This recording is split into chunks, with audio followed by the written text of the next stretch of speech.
上半年營收4270億，睇落好似好體面，維持住個大廠格局。但係淨利潤呢得返372億，按年暴跌成30%幾，呢個係一個極度危險嘅 signal。佢揭示咗華為正陷入一種典型嘅內卷化增長陷阱，即係邊際收益遞減，甚至係負數。營業成本增速高達 9.33%， 但營收增速得嗰 3.95%。呢兩條曲線嘅背離，直觀咁話俾我哋知，華為賣得越多，蝕得越甘。佢自己嘅造血機能已經 cover 唔到佢龐大嘅維持成本啦。華為曾經被無數聚光燈推上神壇，被譽為中國科技最後嘅脊梁，係所謂大國崛起敘事入面最硬核嘅注腳。不過數據唔識講大話，亦都唔識講政治。佢只係冷酷咁記錄住商業邏輯對違規者嘅懲罰。2025年上半年呢張成績表，用一種近乎殘忍嘅方式撕開晒所有溫情脈脈嘅面紗。營收表面上微弱嘅增長，掩飾唔到利潤，暴跌 32% 嘅致命內傷，更遮唔住嗰個令你窒息嘅數字7121億嘅總負債。呢個唔係簡單嘅財務波動，係一場系統性衰竭嘅先兆。想象下一個着住華麗名牌喺射燈下口若懸河嘅巨人，體內其實已經係器官衰竭、供血不足。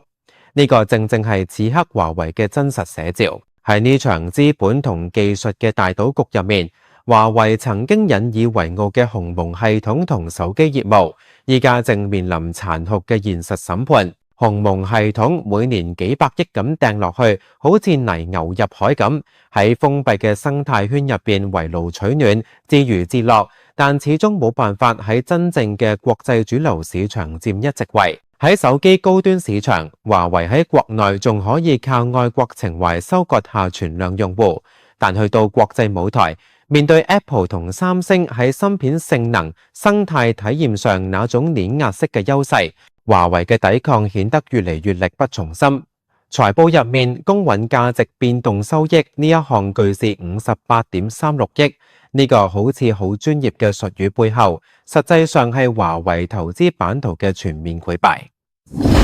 對於一家非上市公司嚟講，呢種規模嘅投資損手爛腳，直接踢爆咗佢內部決策機制失靈同埋風控體系，簡直係千瘡百孔。不過真正令你背脊骨落嘅係嗰座高達7121億嘅債務大山。呢個係乜嘢概念？相當於中國一個中等省份全年嘅財政收入，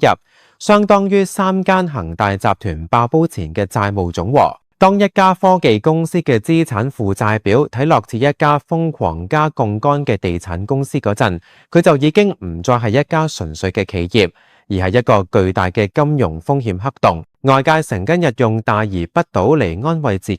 覺得華為背後有國家意志托底，但歷史總係驚人咁相似。恒大、碧桂園、融創呢啲曾經以為有金剛不壞之身嘅巨頭，邊個唔係喺政府唔會俾佢死嘅幻覺中一路狂奔，直至跌落萬丈深淵？國家托底嘅傳說喺經濟下行周期同財政緊張嘅大環境下，正變得越嚟越似一句空洞嘅咒語。華為想揾第二條增長曲線，重注壓落雲計算度，想用 B 端雲服務嚟填補 C 端硬件業務嘅萎縮，但現實俾咗華為一巴大㗎。2025年數據顯示，中國雲市場依然係阿里雲嘅天下，33%市場份額足以傲視群雄。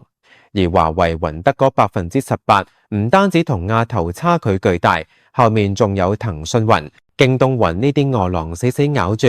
更攞命嘅係華為雲唔單止做唔成利潤奶牛，反而成咗新嘅失血點。行內早就有傳華為雲喺2024年巨蝕，所謂2025年扭虧為盈，更似係一個遙不可及嘅政治任務。CEO 張平安啟動嘅大規模裁員，將產品部、公有雲、服務部、研發部進行血腥嘅拆解重組，涉及上千人嘅飯碗。呢樣本身就係業務潰敗最直接嘅證明。而就係呢個生死存亡之際， MSDGI 研究團隊對華為盤古大模型涉嫌抄襲阿里巴巴 Code 嘅指控，更加係將華為嘅技術底褲徹底剝落嚟。雖然華為死口唔認，但話係參考開源實踐呢種講法，喺技術圈內人眼中，無異於公開承認咗自己缺乏原創核心競爭力嘅事實。呢個唔單止係道德污點，更加係技術路線破產嘅標誌。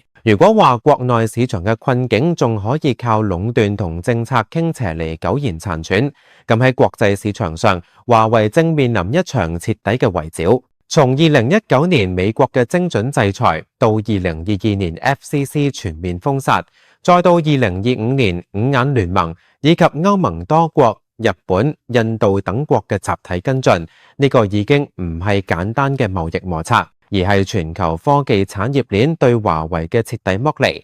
華為曾經引以為傲嘅全球通訊設備版圖，正被一塊塊蠶食，最後只能夠縮返入國內市場做歸宿。呢一種地緣政治嘅孤立，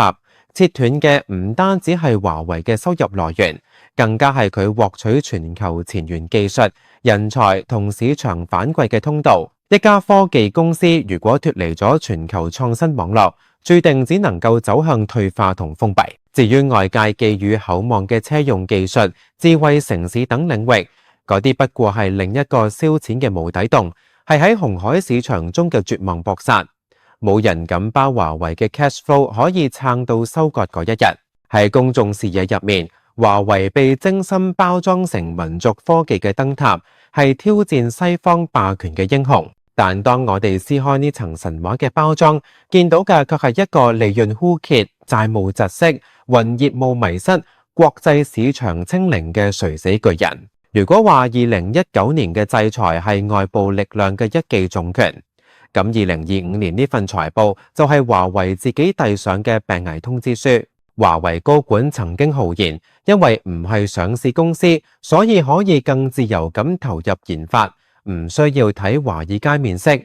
呢句說話聽落好豪邁，實則充滿咗某種不受監督嘅傲慢。佢潛台詞係華為唔需要對資本市場嘅理性投資者負責，佢只需要對某種更高嘅政治意志負責。喺呢種邏輯下，財報靚唔靚、債務多唔多、利潤有冇，都唔再係衡量企業價值嘅唯一標準。關鍵在於佢係咪依然係嗰個政治正確嘅工具。呢個正正係華為乃至成個中國模式嘅深層悲劇所在。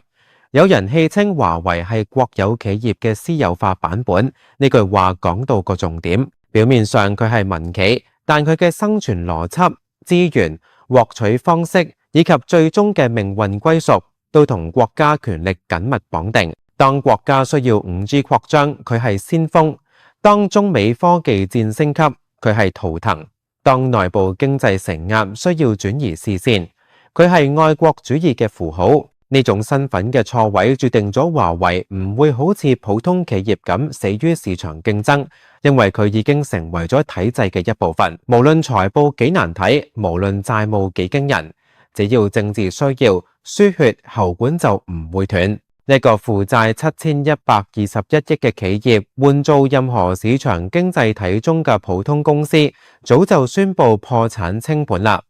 但華為依然屹立不倒，秘密在於嗰條睇唔見嘅輸血喉管。國有銀行提供嘅低息貸款係普通民企恨都恨唔到嘅特權。政府每年幾十億嘅科研補貼係直接嘅 cash injection， 現金注入。電信運營商喺行政指令下嘅大規模採購係強制性嘅市場保底。華為就好似一個瞓喺 ICU 嘅病人，身上插滿晒喉，靠住外部輸入嘅營養液維持生命體徵。表面上佢仲行到2步，甚至仲可以開發佈會叫口號，但只要擘走其中任何一根喉，佢就會立刻冧檔。呢種由行政力量強行維繫嘅生存狀態，與其話係企業嘅韌性，不如話係對社會資源嘅巨大浪費。更諷刺同悲哀嘅係，華為呢種困境並冇引起公眾反思，反而被某種情緒掩蓋咗。